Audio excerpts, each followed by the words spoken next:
Welcome to the Earthkeepers podcast. This podcast is for people who seek new and better ways to love and care for the earth. It's a podcast for anyone who is deeply concerned about the harm being done to the environment on a local and global level. It's a podcast that builds community and connection between people of like heart and mind, people who believe that earth care should be integrated into every aspect of life. And for many in the Earthkeepers community, that includes our spiritual practices.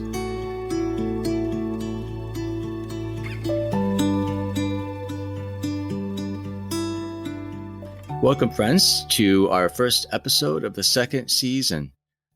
James and I are going to be talking today about what has gone before us, but also looking ahead to what is to come.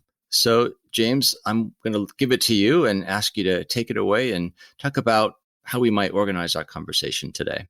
So I'm thinking we could talk today about what is the state of earthkeeping as we look back on a pivotal year and look at the year to come. What is it that we've seen? How can we help listeners think about their own lives and their place in the movement towards a greener humanity and a healthier earth? I know that for you, one of your dominant themes of this year, or maybe we'll say the last 6 months, has been the theme of finding hope, signs of hope. And you've been leading the broader organization, Circlewood, in an exploration of that theme and helping people to understand that even though we have cause for despair, we have to look for those signs of hope so that we don't become overwhelmed and give up. I know for me personally, this podcast is in itself a sign of hope for me. Each time I do an episode, each time I talk to a guest or set of guests, I'm always taking away some new reason to hope. I find hope in the example of people who are trying to make a difference. But I find hope in the new lessons, new perspectives that they offer me that I just hadn't thought about before. Yeah, and I think looking from an even bigger perspective, we could say that the difficult things that happened around the globe could also be, in a way, a sign of hope. I'm thinking particularly about the disruptions that just swept through just virtually every nation on Earth because of COVID. Ecologists are calling this the anthropause, a time when human activity on the Earth really slowed down and in some places virtually ceased. And although we're still in the midst of great suffering because of COVID, and we're all looking forward to having that in the rearview mirror, we can look at the anthropause as a moment of hope in which we could see what it would be like on the earth if we were to slow down a little bit, to back off the pressure that we are putting on our ecosystems, and to see how fast some of those recovered, from clearing the air in India so that people could see the Himalayas, to fish swimming clearly in the canals of Venice, to perhaps in our own listeners' neighborhoods, things they noticed that they hadn't noticed before. In that way, COVID and the pause that came with it could be seen as kind of a terrible gift for us that allows us to imagine a different kind of future. Yeah, I think for me, just thinking back to the very last episode that we did with East African Energy Solutions, I put the question of hope and despair to our three guests in a way that had a negative spin. What do you want to say to 2020 as you wave goodbye? And I expected them to in some ways reflect my own sentiment, which was, good riddance. Let's just move on to something new. But all of them, the three guests, were really adamant about looking at this year as the anthropause, as you called it, as the crisis that COVID has brought to the world, looking at that as opportunity, as a way to rethink things, to reimagine, to try new ways forward, and to imagine different ways of being in and with creation. And I think, for example, Nikki, one of our guests, her quote was, "People are awesome." And JJ, her partner, was talking just about how people are resilient and people are inventive. And we need to trust that there is hope in the fact that if people are allowed to be creative, they can come up with new solutions and new approaches, which of course is what they're doing as they work to help people cook in ways that are healthier and cleaner in Uganda in particular. I think from that episode, for me, I took away the reminder that there is also hope in God, right? God knows what's going on. And I think that we can choose to have hope and to cooperate and collaborate with the work that God is doing and will do. Yeah, I think that's absolutely right. I think looking back over this past year, particularly with our podcast guests, I continue to be impressed by the leadership of the rising generations. And I see that as a movement of God. I think those of us who are older and have been doing this for a while, particularly those who have been concerned, through the 70s and 80s and 90s in the faith community, they haven't seen a lot of traction. They haven't seen a lot of change. And now when you and I talk to young people, they are active. They're on the move. They don't need to be convinced that something is wrong.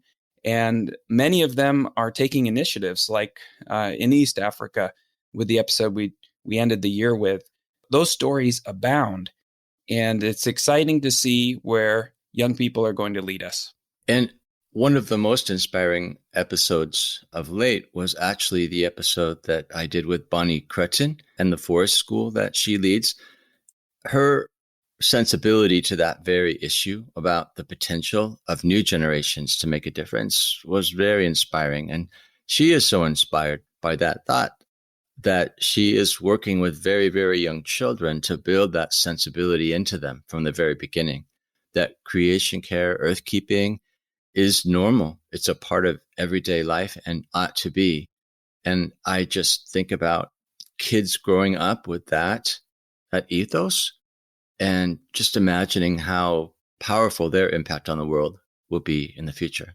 Yeah, I think it's going to be so important because in addition to all the good news, we did see increasing fires in the Amazon, rapid rates of ice melting, increasing numbers of climate refugees.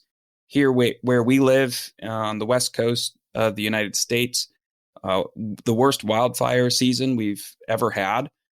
The challenges are immense, and we're going to need everybody, young and old, looking forward to come together around these issues and find resources and inspiration and hope to tackle them together. I think if there is any sort of major lesson that I've learned from the year, it's that it's going to take everyone, that it's going to take collaboration.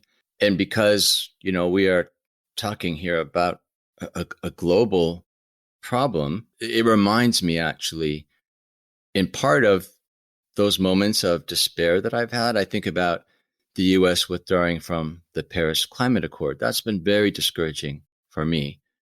And I think it has been for others as well. But to riff on this theme of hope in the midst of potential despair, the fact is that people all around the world have continued to move forward despite that. We didn't kill the Paris Climate Accord by leaving. People are still working for the goals. People still have hope that we can make a change. I do find hope in the fact that with the new administration, we're going to be rejoining the Paris Climate Accord. But I think that we're going to be rejoining on a different basis. Everyone says America needs to show leadership in terms of climate restoration and working against the greenhouse gas emissions and et cetera, et cetera. But I think that in some ways, in walking away from the Paris Climate Accord, we gave up leadership. And when we come back, I don't think that our leadership is going to be seen in a different way. We certainly, as a nation, bear more responsibility for climate change because of the relative damage that we do to the global environment. But I don't know that that necessarily translates into greater leadership, that we necessarily need to be telling people what to do and how to do it. It seems that leadership has perhaps been dispersed more globally.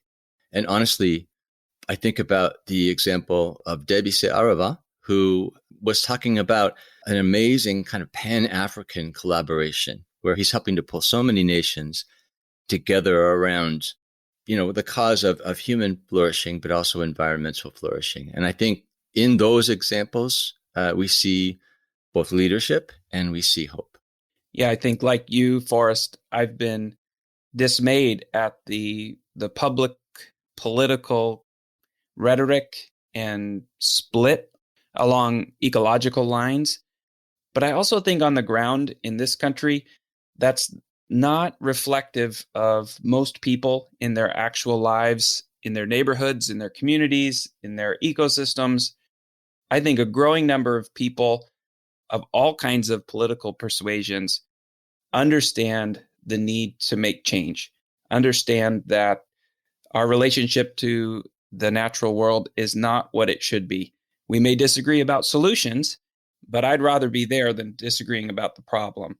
And I'm hopeful that the public conversation can change over the next few years. And I think part of that will be, as you've said, for America and Americans to be humble enough to learn from others and to let them lead. I think about the podcast episodes that I've learned from, particularly from indigenous leaders, from ecologists, activists, people outside of this country. We need to be able to say there are people farther ahead than us, both personally and nationally on this. And I think that's true as well for the faith community, that there are leaders, faith leaders from around the globe who have been sounding the alarm about this and incorporating it into their faith and practice. And we here need to catch up a little bit. I think, too, that dynamic, that value that you're talking about really insists that we learn how to listen, that we embrace humility and teachability and actually seek out from those places where we might not otherwise look, seek out wisdom, seek out new understanding, new perspectives. And of course, that is a big goal of this podcast, is to help people hear perspectives that they might not otherwise hear, and even to look for wisdom in places that we might not think to look. And, I'm thinking specifically of our anonymous guest from a federal land management agency. And he was justifiably concerned about the dismantling of so many of the environmental protection initiatives and regulations that have been put into place over the decades, and was despairing about what it's going to take to get back even just to that place. So I definitely heard his angst in that, but I also heard hope from him. And what I remarked on from that particular episode was the fact that he lives and works in the American South, which is a region that we don't usually think about as a place for environmental insight, for new perspective, new inspiration, for earthkeeping. We tend to write off certain cultures, people groups, regions as maybe less than relevant. And yet he is speaking from the American South. And others of our guests have done the same. We had Jason Lyle and Rachel Jones, who respectively talked to us about how they see movements of changed perspective among university students, changed perspective even in certain elements of the church, which, again, one wouldn't expect to see an ethos of earth care emerging in the church, especially in the South. But folks like that are undoing those stereotypes that we might have and challenging us to see beyond our places of blindness. Yeah, and I want to bring those examples a little bit closer to home, Forrest, and ask you about your own life, because you teach me about this. And I'm curious, thinking over this last year as you've started this podcast and interviewed these folks, but also led your own life in the midst of coronavirus and teaching. What is it that you've seen in your own life? What has 2020 been like? I think 2020 for me has been a real struggle. I do tend to be more pessimistic. I can err on the side of just focusing on the damage, on the places where where we're failing, perhaps, as a people to care for the earth. That in turn, I think, translates into advocacy, but sometimes an advocacy based in anger. Mm. And I don't know that that's a good motivation. It's very wearing and costly to be motivated by righteous indignation. So I will say that 2020 has been all about that for me, because it's, there's so many reasons to be angry and so many reasons to be discouraged. And yet, for me, it's been the regular conversations with people who are pushing back against that, saying there are other ways to go about this. We can care for the earth with hope. We can care for the earth simply by focusing on what it is we're called to in a particular place and time, given our abilities. That we don't need to be always focusing on all the things that are wrong, but rather we need to simply look at the realm over which we have influence and responsibility and invest ourselves, even with joy, into doing the work that we have to do in those contexts. Well, I know that one of those places for you is your garden. Was it a successful gardening year for you? It was. I have to say that I have been so busy that my garden began to be a source of guilt for me. I put in a couple of years ago 8 raised beds in a vegetable garden. And because there were 8, I felt compelled to fill all 8 of them and to maintain all 8 of them. And it didn't work out very well. I was kind of a slave to those beds. And so this next year, I'm rethinking things. For example, rather than have everything be annuals, I've actually planted perennials, plants that don't need so much care and don't need to be replanted. So I have one bed of strawberries now. I have another bed that has both blueberry bushes and huckleberry bushes. And I'm thinking more about permaculture, actually, looking at ways that I can help the land to be healthier and help it to produce well, and yet not be a slave to the land in terms of intervention that I have to do. Well, you've certainly helped me. And as I've mentioned, I think in one of the episodes over the past year, you've helped me kind of transform a part of my lawn into more of a woodland garden. And I will say that spending so much time at home over the last few months, working at a table that overlooks the backyard, it's been really interesting to see the wildlife kind of interacting with that new place in a new way. Of course, lots of squirrels and rabbits, like a lot of people around here, but deer beginning to venture in because there's stuff that they like now planted. And we now have a bobcat in the neighborhood. We've seen 3 times, including in our backyard. So it's been a nice break from online learning in our household, where we're all in the mornings kind of looking at screens. Somebody will look out the window and all of a sudden there's yelling through the house that something's outside, whether it's the deer or bobcat, and we all kind of run and look. And that's been an unexpected kind of blessing and bright spot in a time when we often feel tethered to technology. I don't know, have you felt that over the past year, that kind of technological blessing and curse of this time? I don't know how to answer that. I think in a weird way, I have been kind of stymied. I put in solar panels recently to produce all the electricity I need, but I spent more money to put more panels up than I probably needed normally. But I also got an electric car with the idea that my car would be powered by the sun ultimately, and I'd be commuting to work at no energy cost in terms of fossil fuel.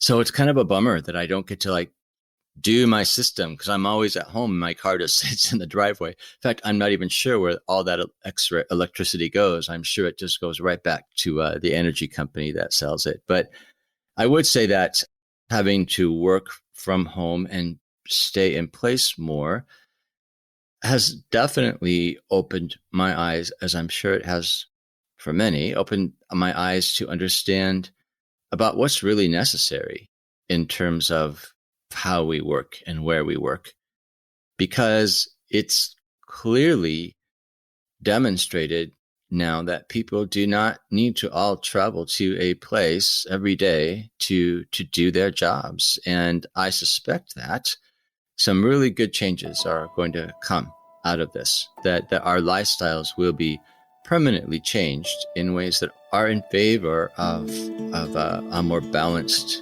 way of living with ecology. Hello, everyone. My name is Mary, and I hope you're enjoying this episode with my dad and Forrest. My dad mentioned seeing a bobcat in our yard. I actually looked up one day and I saw 2 of them, but one of my brothers didn't believe me. Right, Luke? That's right, Mary. I believe there's only 1 bobcat, not 2. Recently, I've been watching a family of raccoons in our backyard, and I think it's really cool how fast they can climb. What have you seen, Teddy? I haven't seen 2 bobcats, but I believe, Mary, I saw 1 bobcat up close. It had stripes for a shirt tail and jumped really high. You can see a picture of the bobcat, changes we've made to our backyard, and pictures of Forrest's garden on the Circlewood website. Go to www.circlewood.online/podcast. Thank you all for listening. Now back to the show. I have to say, James, that when you told me the story of the bobcat visiting your yard, my very first impression was that this is a sign. It's almost like a blessing in some ways that the bobcat came to your yard, given that your intention has been really to rewild the land, rewild the bit of earth that you have direct responsibility for right now. And there was something even, dare I say, magical about it. Just the thought of the bobcat sending a message to you that you're doing a good job, that this is a good direction. It reminded me really of a more indigenous spirituality, that we communicate with the land communicates with us. There's actually more of a relationship to the land in terms of an indigenous theology. So we're not acting on the land so much as acting with the land and doing our part. And I think that the projects that you have undertaken to, as you say, get rid of the lawn, but also to put in plants that are good for the earth, but apparently also good for wildlife, I think that is indicative of a difference in you and how you see your place in creation. Would you agree? I would agree, and I think it's a direction that I'm working towards. I think those of us who have been raised in Western culture, it takes some intentional effort, some experimentation, some willingness to feel a little foolish, to reimagine our relationship with the non-human world. So, for instance, I found it particularly interesting when the bobcat visited us the first time. I took my 6-year-old son, Teddy, outside with me, and I was holding him, and we saw it go in their neighbor's yard, and we're close to our neighbors, so I felt comfortable going in their backyard to look. And the bobcat just stopped, and we just looked at each other for a good solid 30 seconds. And it was magical in that way. And when we had a deer pop over the fence and start browsing on some of the plants that I planted, I went out and gently talked to the deer, said, "Welcome, I've just planted that. There's other things to eat. Do you think you could move away?" And lo and behold, it did. Now, the Western mind says, well, that's coincidence or that's silly.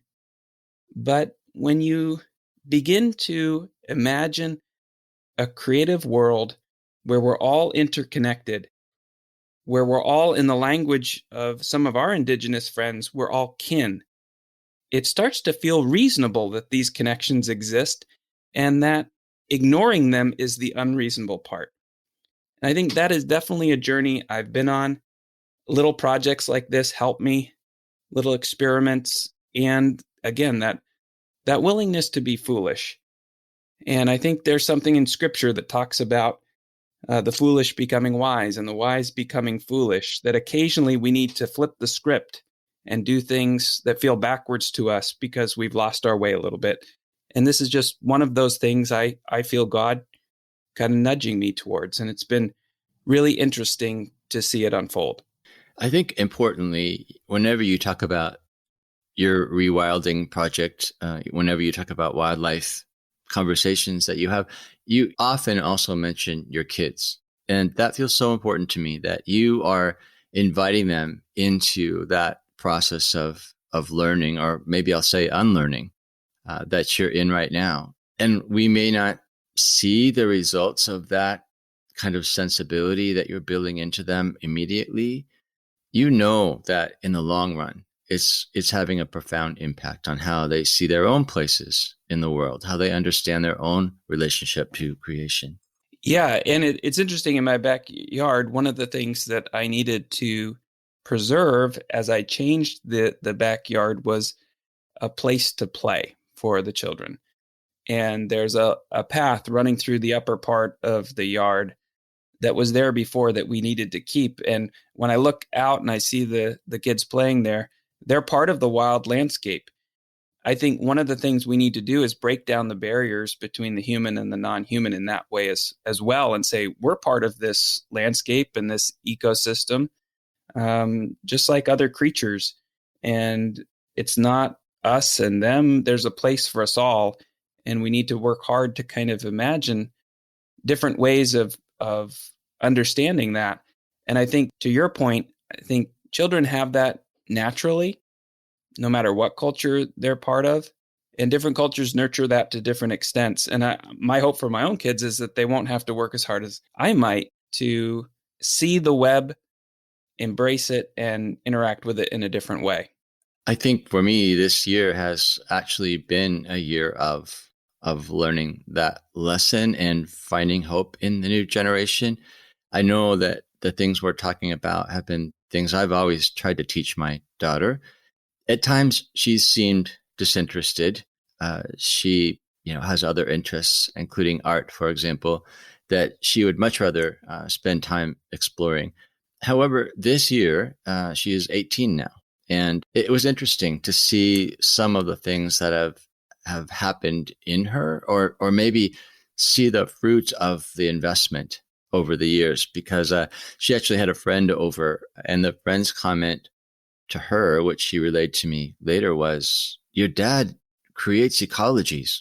Huh. And she asked him what he meant. He goes, "Well, look at this and this and this plant, this arrangement of plantings." He said things work together in a way that they support one another in relationship. It's not unintentional, right? That there's a logic to how things live together, and that reproduces the sort of natural logic that happens in ecologies anyway, right? It's not a logic that many of us tend to landscape according to. But of course, that's been the thing I've tried to teach her, is there is that way of thoughtful land management that is more in harmony with natural ecological principles. And just in recent months, she's come out and asked me to walk her around the yard, and she'll ask me, "Okay, why this tree? Why this bush? And why are there so many birds in our yard?" And she'd ask just really intelligent questions that I found very inspiring and a little bit, what's the word I want? They were affirming, because I was relieved. It's like, okay, yeah, she gets this. And to the point where it is more natural to her than it was for me when I was her age. Yeah, I think what we're talking about is not so much about environmental stewardship, saving the planet. It's much deeper than that. It's about a worldview, a way of life, an understanding of our place in the universe. All of that goes into these very practical backyard kind of endeavors if we have the eyes to see. And I love that. And I hope that you and I can continue to keep our eyes open for this and do our part to help others see what we see clearer every day.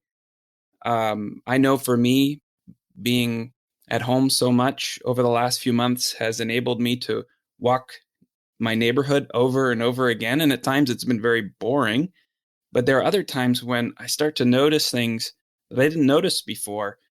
And that's not all, this tree or that plant. Sometimes it's the people The people that have been around me and lived in my neighborhood for years, and I just haven't seen before.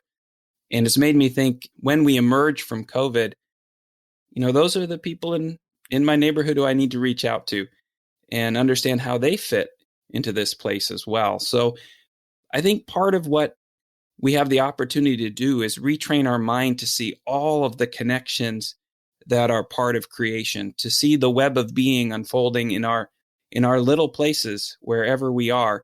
And again, I think that's where COVID has been in some ways a terrible kind of gift for us, in that it's forced many of us to stay in place and be part of our place in a way that we haven't been able to before. And again, we don't want this to continue like this forever, but I think there are deep lessons to be learned as we look to emerge from it.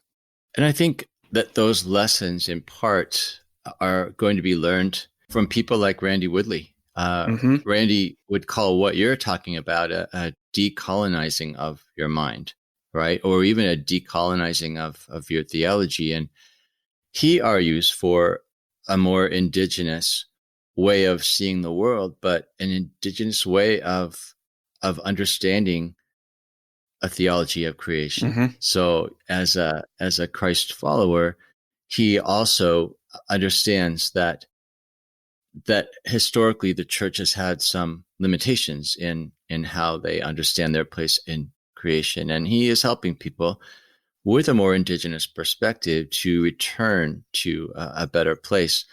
The thing I love about Randy's perspective is just the generosity and grace, because yes, he is talking about a Native American sensibility, but he is actually inviting all of us into that. He's not saying this is exclusively ours, but we all need to embrace this new value system, this new way of seeing if there's any hope for us or hope for the world. And as you mentioned, I think that's an incredibly gracious response that should humble us all and make us more open to it. And I think if we can listen to those voices around us here, and recognize that those voices are being heard around the globe more and more. I think about the leadership that Pope Francis has given us in the kind of eco-faith movement. A lot of his perspective has been influenced by the indigenous people in his life, whether that was from his time in South America, or even now sitting, in the most powerful seat in Christendom. I think he shows us the way that somebody who is in some ways at the seat of Western power can be humble and listen to the voices on the margins as sources of leadership for us moving forward. As we look forward to this new year, Forrest, and all of the potential that it has, I'm wondering, as you think about the podcast, what can listeners expect for things that we're working on? Things that you hope for? I think one of the strengths that I want to maybe continue to expand is this global focus. We have been experimenting with reaching out to people in different countries across the globe. And while that always presents technical challenges in terms of sound quality and recording capacities, I think it's been worth it. I think that we have learned so much and been challenged in profound ways by people who are speaking from very different places in terms of culture and ecology.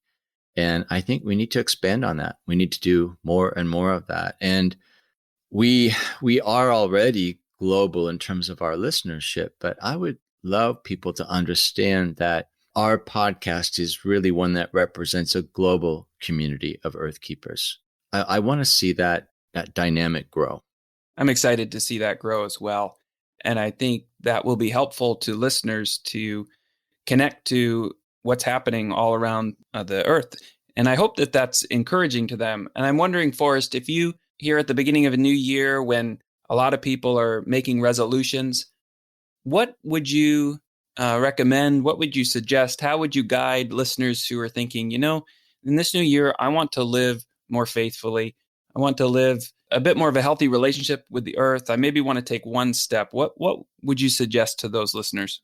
Well, it's so interesting. We've had a number of guests who, when we put a similar question to them, they say something along the lines of plant a tomato plant. Mm-hmm. And it's interesting that more than one person has said that. And I think really what they're saying is start where you are, start simple, start with what you can do, and then learn from that experience. And I think that that's really good advice. It's so easy to be overwhelmed by the vastness of climate change, for example, to be overwhelmed by the extent of environmental damage that's already happened. But I think we cannot focus on that at the expense of action. We can't let that drive us to passivity, and to use that term, to despair.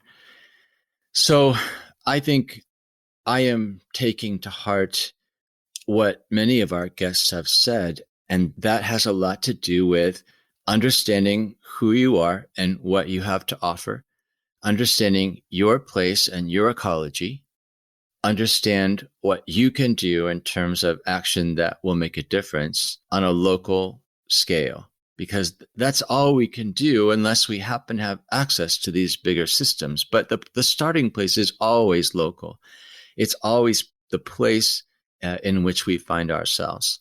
And I would say that takes some courage to ask that question. What can I do here? What is my responsibility in the context of the relationship that I have to this place? And then the corollary question would be, what do I have to offer? What do I care about most? What do I love the most? What are the skills and talents that I have to offer as a member of the larger ecosystem in which I live?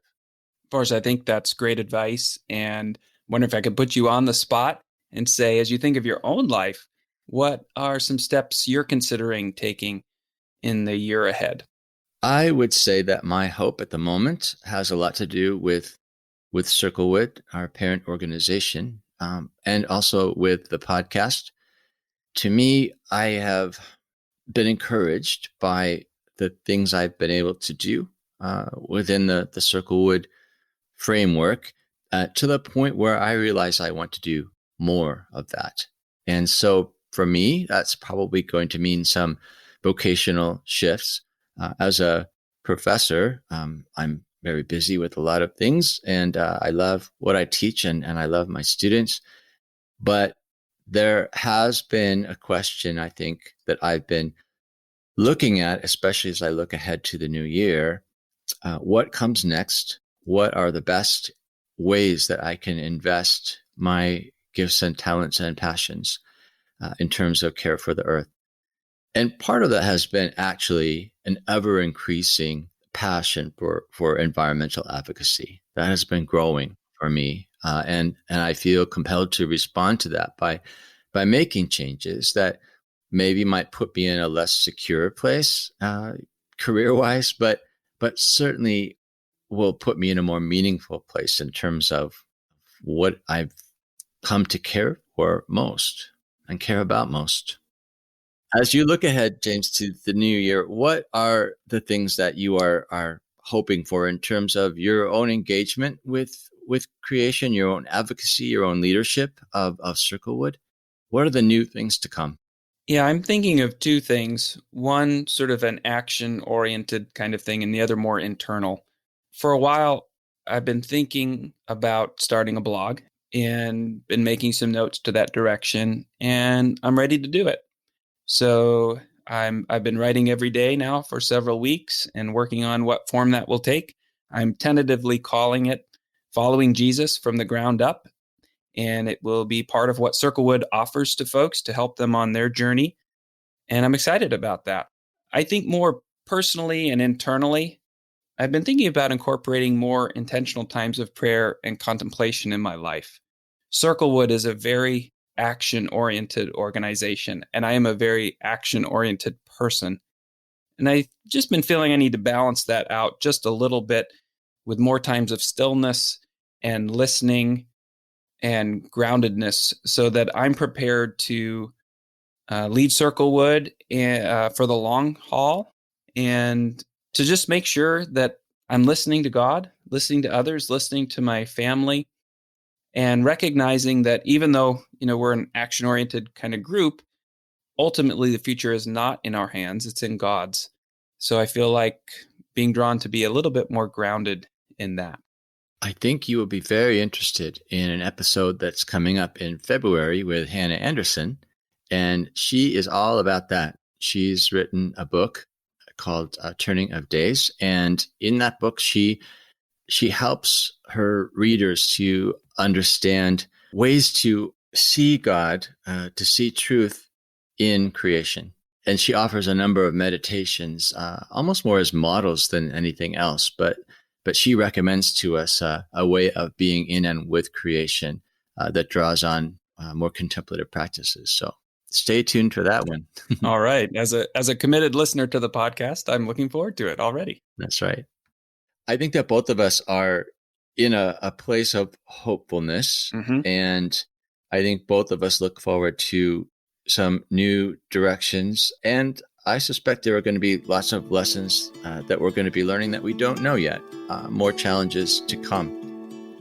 Well, as we wrap up our conversation today, I just want to say how grateful I am, and I know you are, Forrest, for all those who helped make season 1 a success. Thank you for listening.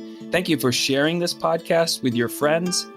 We know that you are on the journey with us, and we also want to hear from you. So if you want to reach out to us at podcast@circlewood.online to send us an email, or go onto the Circlewood website to the podcast page and send us a voicemail. We are interested in what you'd like to hear about. If there are guests you would recommend, thoughts that you would have, we are all ears, even as we talk a lot. So thank you again. And Forrest, thank you for leading this podcast, and we're looking forward to a great season 2. This podcast is an expression of Circlewood, an organization whose purpose it is to cultivate transformative communities that love and care for all creation. I'm Forrest Tinsley, your podcast host. Our executive producer is James Amadon. Forrest Reed is our sound engineer and the creator of our original music. Our research assistant is Rochelle Nordman. Thank you, friends, for listening. And please join us for our next conversation on the Earthkeepers podcast.